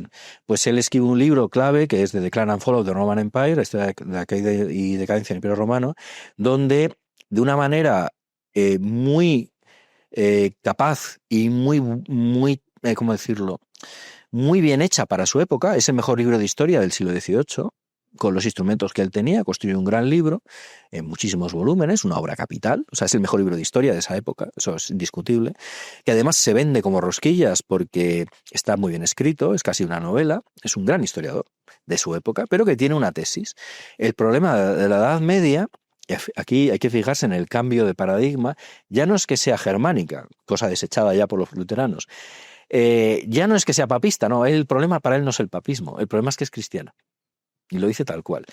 Voltaire que es el que consigue que Gibbon sea leído en Francia y es uno de los grandes propagandistas de la obra de Gibbon, está encantado con la idea. Claro, el problema ya no es el papismo, el problema es la religión cristiana. Entonces, por ejemplo, cuando uno lee a Nietzsche y los ataques al cristianismo como una ética de la compasión, tema muy familiar para los que hayan visto nuestro otro programa, pues claro, el ataque de algunos ilustrados y del 19 al cristianismo ya no era solo la presunta superstición papista en sentido de un cristianismo original, auténtico, bueno, corrompido, no.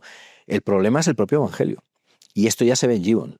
Y, por supuesto, Nietzsche tira de ese hilo, y otros autores, no estoy citando a Nietzsche por decir un nombre, que el problema es que el cristianismo es una religión de débiles, que le quitó al Imperio Romano su virilidad, su marcialidad, su ethos marcial, las legiones se convirtieron en algo débil, hubo que reclutar mercenarios germánicos, porque ya los romanos se habían vuelto una especie de... Claro, estoy caricaturizando, pero más o menos ese es el tono de Gibbon, habían sustituido los campamentos, dice Gibbon, pues creo que lo estoy citando de memoria, pero más o menos literal, han instituido los campamentos marciales por los conventos y las obras de caridad. Es decir, aquel que leyera Gibbon pensaba que los emperadores romanos cristianos habían descuidado el aspecto militar y se habían dedicado a financiar, coger el tesoro público y dedicarse a financiar monasterios.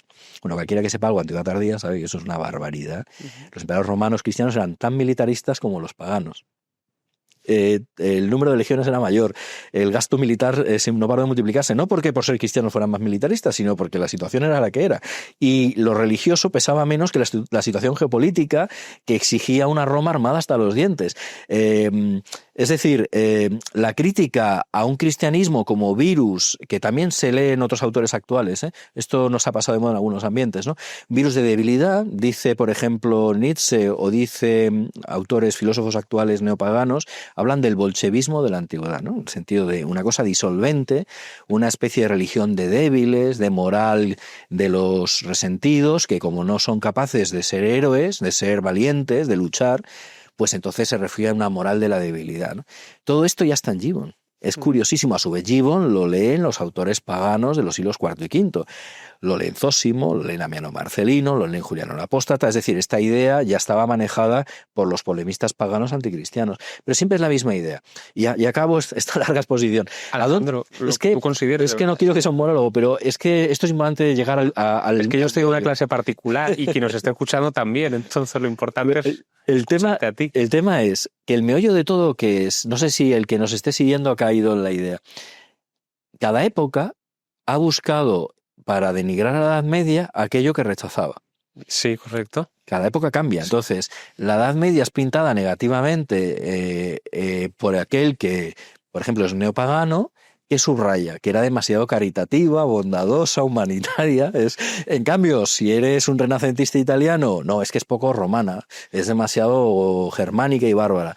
Que eres protestante, es la época de la Inquisición, el papismo y oscurante. Cada época. Entonces, hoy día, como tenemos, gracias a Dios, esencialmente, aún en exceso, lo hemos hablado tú y yo también, ¿no? Hay una demagogia con esto, pero esencialmente es una época que más o menos el paradigma compasivo es oficial. Otra cosa es que se haga demagogia con él, ¿no? Entonces, ¿qué se subraya hoy día? Que era cruel, opresiva, que trataba muy mal a la gente, que los suplicios eran espantosos. Si fuéramos una época, por ejemplo, entre el nazismo, para atacar a la Edad Media subrayaban lo contrario.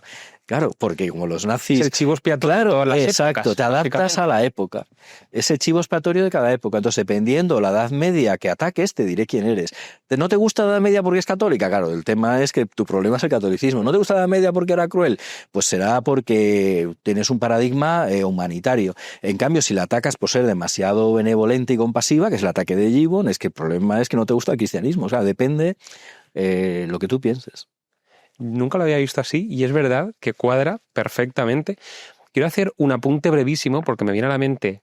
Escuché el otro día en un podcast que yo sigo mucho que se llama La Orden, una reflexión buenísima sobre, digamos, esa supuesta debilidad que se le atribuye al cristianismo. Esto es simplemente un apunte porque me ha venido a la mente y ahora te hago otra pregunta, que decían, claro, es que según el cristianismo, el mérito no es ser una víctima. El mérito es estar dispuesto a ser una víctima por aferrarte a algo que tú crees que es cierto. O sea, el mártir, digamos, lo que reivindica no es ser una víctima. Lo bueno no es ser una víctima. Lo bueno es estar dispuesto incluso a serlo precisamente para defender lo que yo creo que es cierto, que creo que cambia brutalmente el escenario. Cambia todo. Y además, y con una anotación, que no sé si salió en otro programa, creo que lo hablamos, pudiendo elegir no serlo. Eso es, además. Es decir, que el martirio cristiano, el santo cristiano, es aquel que podría ser otra cosa.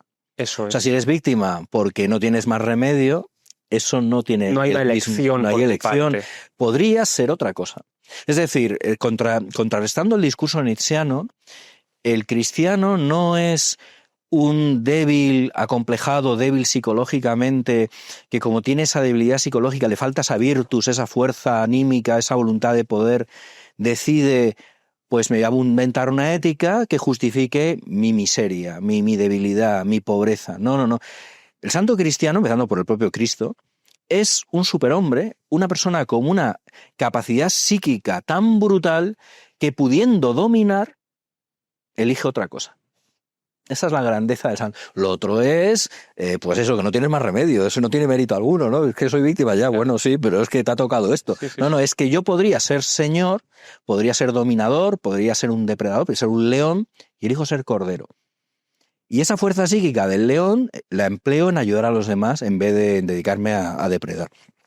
Es que el problema es que lo de Nietzsche y otros es una caricatura. Es que eso no es el santo cristiano. El santo cristiano, de hecho, Nietzsche, cuando habla de Cristo, al cual respeta bastante comparado con las cosas que dice de otros, es mucho más duro con Sócrates, por ejemplo, o con Platón, pero hay un momento que lo compara con el idiota Dostoyevsky. O sea, Nietzsche nunca llegó a entender a Jesús.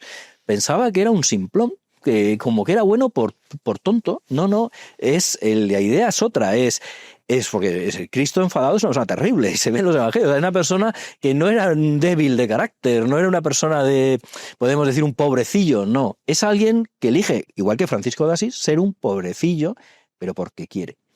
No porque no tenga elección, lo cual cambia completamente la forma de verlo. Es que cambia, o sea, es que no es la luz y el día, o sea, perdón, la noche y el día. Es que claro, pasas de mirarlo como un pobrecillo a no admirarlo, a decir, no, es que esté pudiendo haber elegido otra cosa, eligió esto. Y eso es lo que le da grandeza. Lo otro es, pues mala suerte en la vida, pues te ha tocado ser un pobrecillo, pues qué se lo va a hacer, ¿no? Eso es. Vamos a tocar otro tema que entra en conexión con lo que veníamos hablando. Hemos hablado en relación con de dónde viene esta mala fama que tiene la Edad Media. Has dicho una cosa que la verdad es que nunca la había visto así, es verdad, es el chivo expiatorio de cada época. Entonces hemos visto primero el humanismo italiano, es germánico, es mala porque le falta Roma, luego el protestante, que va contra el Papa, y por tanto hay un salto cualitativo, no simplemente malo porque le falta a Roma, sino porque son fanáticos, etcétera, ligando todo esto al papismo. Vamos a hablar ahora brevemente, si te parece, de la Ilustración. ¿Por qué? El chivo expiatorio que le atribuye es distinto, el tema es que es cristiana.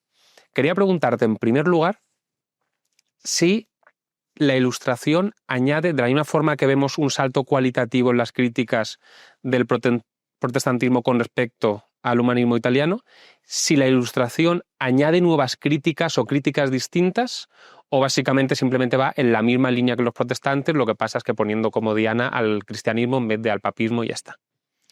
Bueno, la Ilustración añade sobre todo el discurso giboniano, que como digo, para su época está muy bien hecho, a partir de un estudio de lo que es la caída del Imperio Romano, es decir, lo que en Petrarca habían sido intuiciones, Gibbon lo intenta justificar con fuentes, él conocía muy bien las fuentes clásicas. Otra cosa es que le faltaba la información que nosotros tenemos del tipo que he dado antes, ¿no?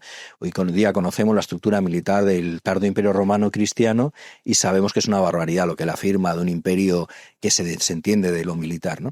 Por ejemplo, ¿no? O sabemos la historia social, económica, es decir, tenemos una ciencia histórica mucho mejor que la de Gibbon.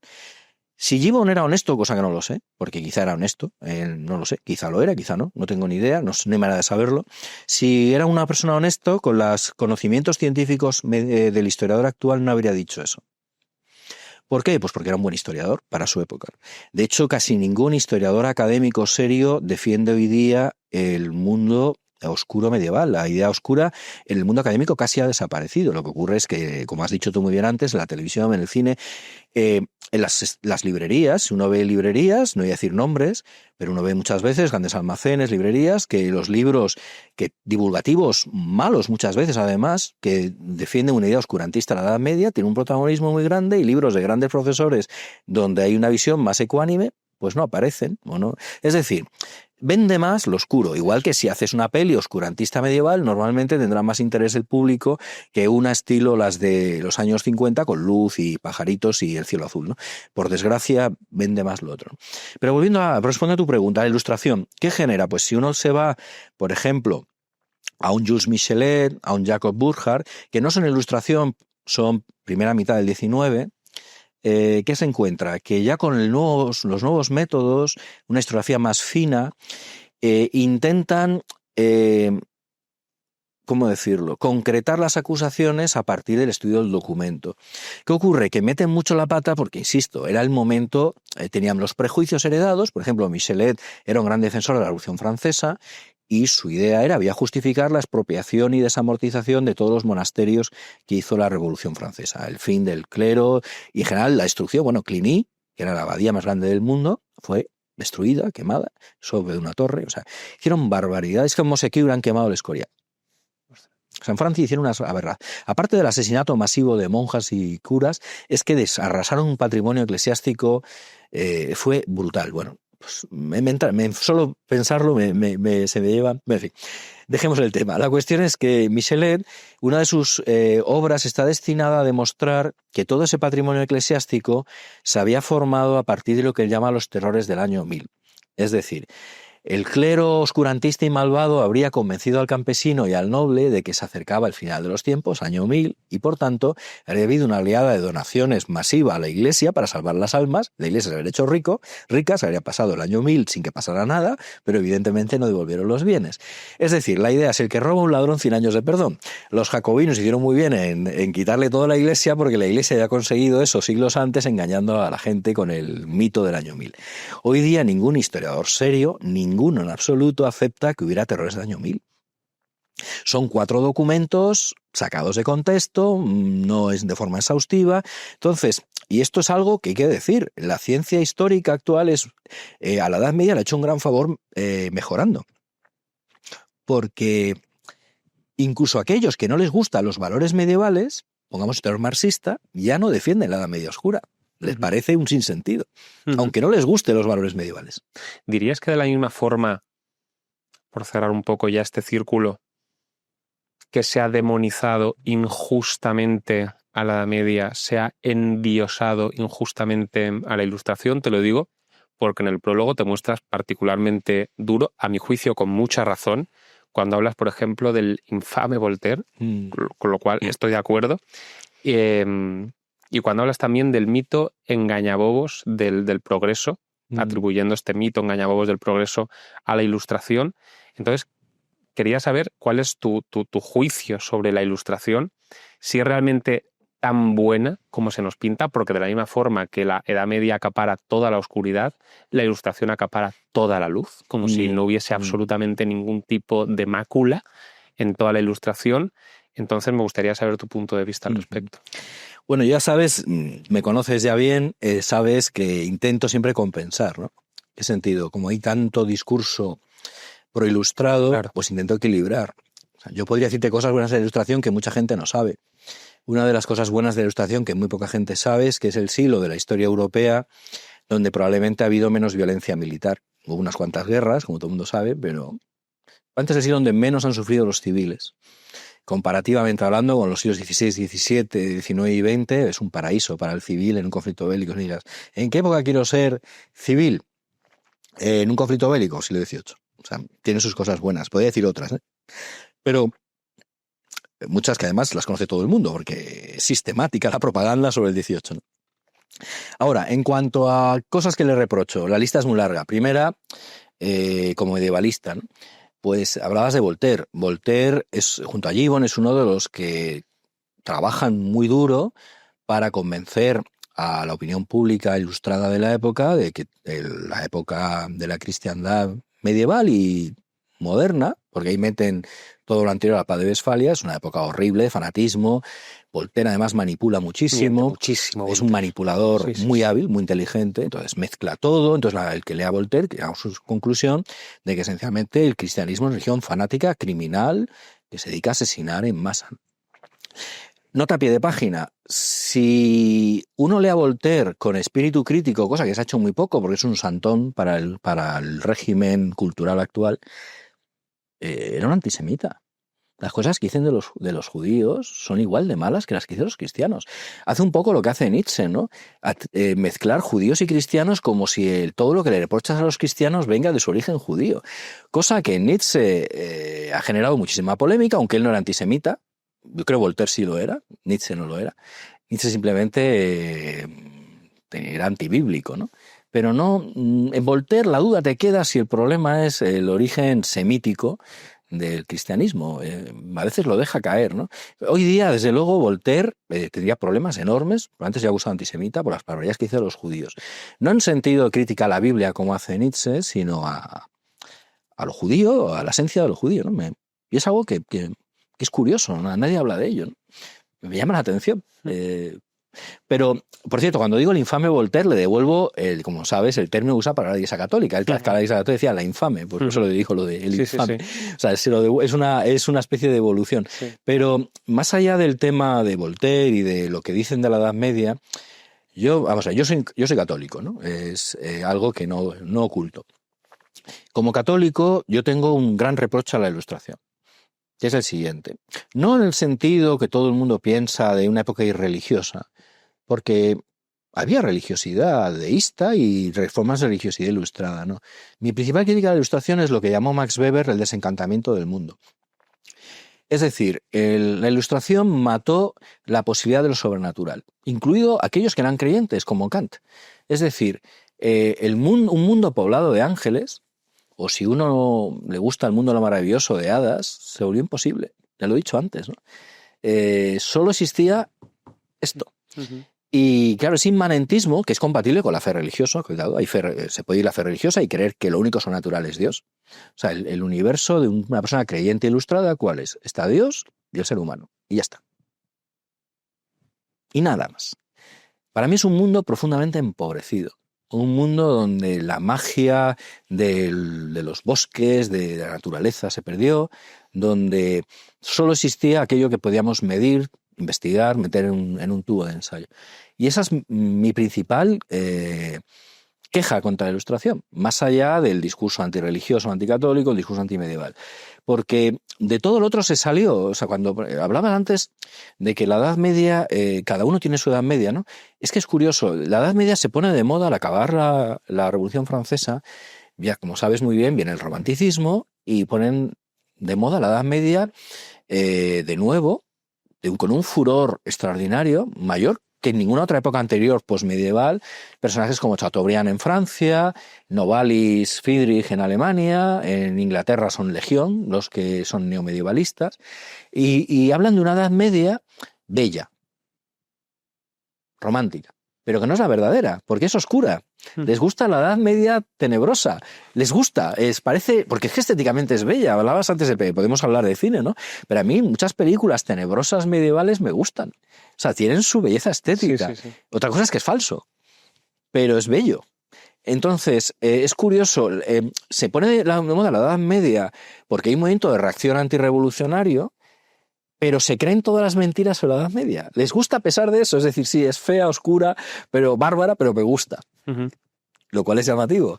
Pero no se ha empezado a debatir contra esa Edad Media saliendo de lo estético, insisto. O sea, lo estético perdieron la batalla. El 19 es una época enamorada del gótico, enamorada de los caballeros, de todo lo medieval.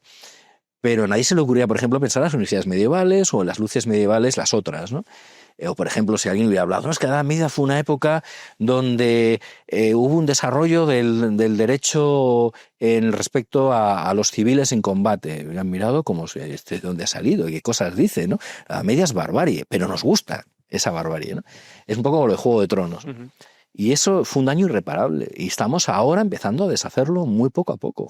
Yo reconozco que me causa cierta gracia la Ilustración en el sentido de que principalmente lo que reivindica o lo que se suele reivindicar colocándole la etiqueta de la Ilustración son dos cosas, que es punto número 1, traímos conocimiento, y punto número 2, limitamos el poder, y me parece que ni lo uno ni lo otro, porque punto número 1, trajeron conocimiento, ya me dirás tú. Quiero decir, no digo que no hubiese gente en esos siglos que aportase más conocimiento, pero desde luego no habían sido los únicos, ni mucho menos. Bueno, desde el punto de vista de historia científica, la revolución científica es del 17. Previa a la siguiente es el del 19. La ilustración en ciencia no es que sea, es una época buena, pero no especialmente buena. Eso es. Entonces, lo primero que se suele decir que es traímos nosotros pues esa ilustración, la luz, tal. Sencillamente es que no es verdad. Y luego, en segundo lugar, lo de que limitamos el poder, a mí sí que me parece ya graciosísimo, porque son los que aniquilan todos los poderes intermedios y los que dejan al individuo contra el Estado. Y precisamente por eso, por ejemplo, entrevisté hace un tiempo a Alberto Garín y llegó a afirmar, a mi juicio, con toda la razón del mundo, que Macron tenía más poder que Luis XIV. Y tiene toda la razón. Garín, por cierto, escribe cosas muy interesantes. Sí. Me gustan mucho las cosas que escribe Garín. Muy cierto. Es que, de hecho, el Estado Leviatán, el Estado Minotauro, es obra del 18. Y yo hablaba antes de que, desde el punto de vista del cielo, la Ilustración nos lega un mundo en el cual está el hombre y Dios. Pues desde el punto de vista político, tú lo has dicho, el individuo y el Estado. Todo lo intermedio desaparece en el cielo y en la tierra. Y yo creo que esos cuerpos intermedios protegen al de abajo en el sentido de no verse... Quiero decir, la visión católica tradicional, ¿cuál ha sido? Pues que ante la majestad de Dios uno llegará a verla, los que se salvan el último día, ¿no? Pero hay potestades angélicas intermedias con las cuales uno tiene un diálogo de tú a tú, porque el ángel no es más que el hombre. No es más que el hombre. No es más contra lo que es lo mismo que nosotros. O sea, el ser humano en la visión católica no tiene por qué tener como una reverencia especial hacia un ángel. Y eso desapareció. O el coloquio habitual con los santos, es decir, todo eso que tenía también la sociedad tradicional en el aspecto terrenal, se perdió en los dos sentidos. Yo creo en las sociedades donde ¿cómo decirlo? Es que no sé cómo decirlo de forma sencilla, no ponerme en plan técnico, pero bueno, lo que se llama principio de subsidiariedad en el mundo del derecho, la idea de que lo pequeño es bueno y lo grande está muy bien, pero cuando toca. Pues esto vale para el cielo y en la tierra. Esto de está el Estado, un Estado al cual le das poderes, lo que se llama el Estado panóptico, de control de la vida privada, que no tenía el Estado del antiguo régimen, un Estado endiosado que se constituye casi una institución, podemos decir, semidivina. Es unas grandes desgracias de la historia de la humanidad. Y eso no puedo estar más de acuerdo con esa visión, sí. ¿Qué ocurre? Que hay que tener cuidado de no simplificar. ¿En qué sentido? Pues hombre, ese Estado también tuvo sus cosas buenas. Claro, sí. Por supuesto, pero ese Estado tiene una capacidad de hacernos daño, que se ha comprobado en los genocidios del siglo XX, que no tenía el Estado anterior. El Estado anterior no tenía aunque hubieras querido un rey, no tenía los recursos materiales, fiscales, militares, de prisiones, para hacer nada ni remotamente parecido al genocidio más pequeño, dejamos el más pequeño del siglo XX. No podría haberlo hecho ni aunque hubiera querido, es que no se podía. O sea, el Estado no tenía los recursos para hacer... No podía, es que no tenían es que es un tema también de historia de los recursos materiales, no solo de las ideas. No podían, aunque hubieran querido. Evidentemente la idea ni se les pasaba por la cabeza, ¿no? Lo más parecido que hay es, se habla mucho de esto cuando se plantea Fernando VI acabar con los gitanos. Eso está muy estudiado, ¿no? Y no puede. Se llega a discutir, expulsarlos a todos, encerrarlos, porque hay algunos ministros que dicen, bueno, sería bueno acabar con los gitanos, como una especie de visión casi genocida, sin llegar a extremos genocidas, pero un planteamiento, no es casualidad que ocurriera en la Ilustración eso, por cierto, porque es la idea de ingeniería social, el rey como médico, ¿no? Que extirpa un tumor, todas estas imágenes fisiológicas son peligrosísimas, ¿no? La idea del cirujano hierro, en fin, todo esto. Pues bien, eso está estudiado, la documentación se lo plantea, pero no pueden hacerlo, no tienen los medios para hacerlo. Quería hacerte una última pregunta para terminar, Alejandro. Sé que es complicada, ya lo adelanto, pero bueno, pues yo te considero, y creo que lo eres a los ojos de cualquiera, un experto tanto en la Edad Media, eso es indiscutible, como en la cuestión de la violencia. Es un tema que has analizado con muchísimo detalle en tu otra trilogía, Iniquidad, Imperios de Crueldad, Compasión. Entonces, poniendo el foco en el lado negativo de la Edad Media, querría formularte una pregunta que precisamente me surgió a raíz de escuchar uno de estos programas del podcast al que he mencionado antes, La Orden. Allí Ciriaco, se hace llamar con este nombre, planteó una idea a modo de hipótesis que a mí me pareció sugerente, que es la siguiente. Efectivamente, echamos la vista atrás y vemos cómo nuestros antepasados se comportaban de una forma que hoy en día no nos parece aceptable, nos parece excesivamente cruel. Aunque en el siglo XX, si uno se pone a rastrear, encuentra exactamente lo mismo, con lo cual me parece que es algo recurrente en todas las épocas, pero es verdad que, bueno, pues está instalado esa idea, miramos nuestros antepasados, se comportan de forma excesivamente bárbara, excesivamente cruel. Y él lo que planteaba era algo que a mí me llamó la atención.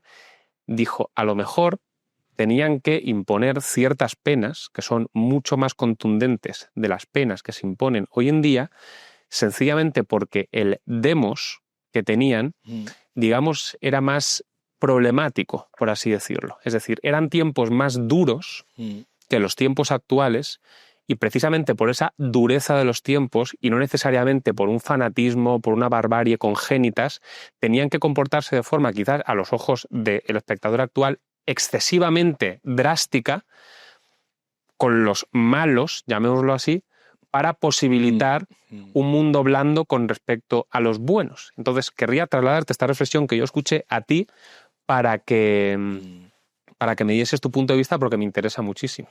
Una cuestión interesantísima, interesantísima. Yo estoy de acuerdo esencialmente con la idea. Vamos a ver, si uno se plantea, aquí el que sabe eres tú, aquí hablo con muchísima timidez, porque yo el mundo del derecho lo conozco de oídas, ¿no? Pero algo sé de derecho medieval, claro, pero de lo que es derecho actual sé muy poco. Entonces, con toda la timidez, si uno se plantea la lógica esta de cuando uno envía a alguien a prisión, pues hay varias razones, ¿no? Y una de ellas, entiendo, no sé cómo lo llamáis los juristas, pero disuasoria, ¿no? Bien. Pues,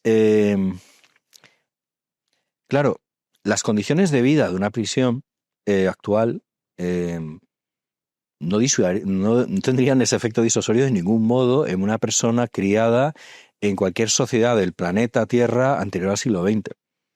¿Por qué? Pues porque, claro, incluso en ambientes no solo de grupos sociales humildes, clases medias incluso, si uno se va suficientemente atrás en el tiempo, incluso de élites, las condiciones que hoy damos por descontado de higiene, incluso espacio, esos palacios grandes, por ejemplo, son algo del siglo XVII-XVIII. El noble medieval podía ser duque y vivía en un castillo donde todo era estrechísimo, donde apenas había privacidad. A lo mejor un piso medio en Madrid tiene más metros cuadrados que las estancias del señor de un castillo medieval.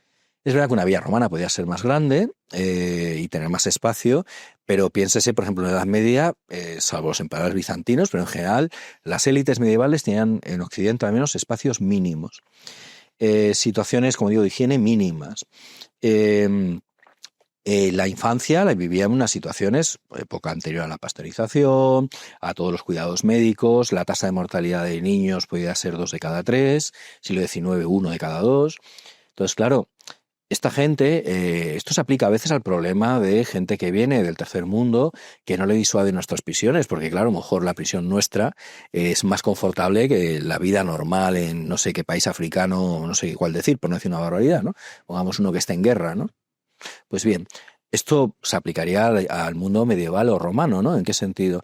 En que si tú estás acostumbrado desde la infancia a condiciones que hoy día consideramos de supervivencia, te has endurecido y tienes un umbral de dolor. Yo lo hablo esto con mi mujer, que por desgracia, primero por sus partos, pero sobre todo por sus problemas médicos, tiene un umbral de dolor muchísimo mayor que el mío. Entonces, lo que a mí me tiraría abajo, a ella, pues es un día más en la oficina, ¿no? Pues las personas, cuando están acostumbradas a un dolor, desarrollan un umbral de dolor, y si es de la infancia, ni te cuento. Entonces, por ejemplo, los castigos físicos tienen que ser mucho más brutales. Luego, la brutalidad te ha rodeado desde la niñez. Por ejemplo, en una sociedad esclavista, donde ves todos los días a seres humanos apaleados, encadenados, arrojados como si fueran perros. esto te produce una insensibilización al dolor, el suplicio público, lo hemos hablado la otra vez, ¿no? Tú vas por la calle y no paras de ver gente ajusticiada, es decir, no solo tu cuerpo tiene una asistencia al dolor, al hambre, a la privación, al encierro mucho mayor que el de una persona normal actual, sino que además está rodeado de crueldad cotidianamente. Entonces todo eso hace que tengas que buscar, por eso estoy muy de acuerdo con la tesis, penas de una brutalidad, no solo en el daño, sino en la espectacularidad para disuadir. Y esto es así, pero vale para China, Roma, el mundo islámico medieval, el mundo cristiano medieval, es universal. Realmente todo esto no se ha empezado a suavizar hasta el 19, ¿no? Esto lo sabes tú muy bien, es uno de tus temas de especialización, ¿no? Y sí, es así, es que es así. Es que a mí, por ejemplo, yo siempre lo pienso cuando estudio tortura en los procesos inquisitoriales medievales, me admira lo que aguantan. Yo confesaría lo que fuera al minuto 1. Y gente que aguanta, pero gente normal, madres de familia, o sea, gente no recios soldados, y aguantan meses de interrogatorio, y yo el primer día había dicho lo que hubiera hecho falta para que pararan, ¿no? Esto es muy llamativo, sí. Sí, a mí solo con decirme que me van a torturar... Bueno, yo no había hecho falta con que me enseñaran los instrumentos. Sí, ya no hace falta que empieces. Sí, una vez que te los enseñas ya es suficiente, ¿no? Eso, estoy muy de acuerdo con esa tesis, sí, estoy muy de acuerdo. Pues si te parece, con esta última reflexión, Alejandro, concluimos. Voy a enseñar a cámara de nuevo los 3 libros que publicó Alejandro en este 2025, donde básicamente todo lo que hemos comentado lo desarrollan muchísimo más. Entonces los vuelvo a enseñar. El poder cultural de la monarquía medieval, que es este primer libro. Luego, en segundo lugar, la novela de Alejandro, que me parece interesantísimo. 1077, El invierno del rey mendigo, también lo enseño a cámara. Y luego el libro que tenéis ahí en la mesa, también, Sabiduría medieval. Y luego les podría seguir poniendo deberes. La trilogía de Iniquidad a mí me pareció maravillosa. Hay un vídeo sobre ese mismo tema en este mismo canal que podéis ver para que os entre el gustillo. Aunque no sé si en relación con ese tema están bien escogidos los términos. El interés. Bueno, el interés, porque vamos, a mí me parece también un tema apasionante y sobre todo del modo en el que lo cuentas. De verdad, Alejandro, que ha sido un placer. Ojalá sigas escribiendo libros, ojalá te podamos seguir entrevistando. Alguna entrevista más te querré hacer en relación con estos deberes que me has puesto a mí personalmente, pero bueno, ya hasta la próxima. De verdad que muchísimas gracias, Alejandro, ha sido un placer. Un placer como siempre. De verdad, muchas gracias por traerme. Muchas gracias, Alejandro, y como siempre también muchas gracias a todos vosotros.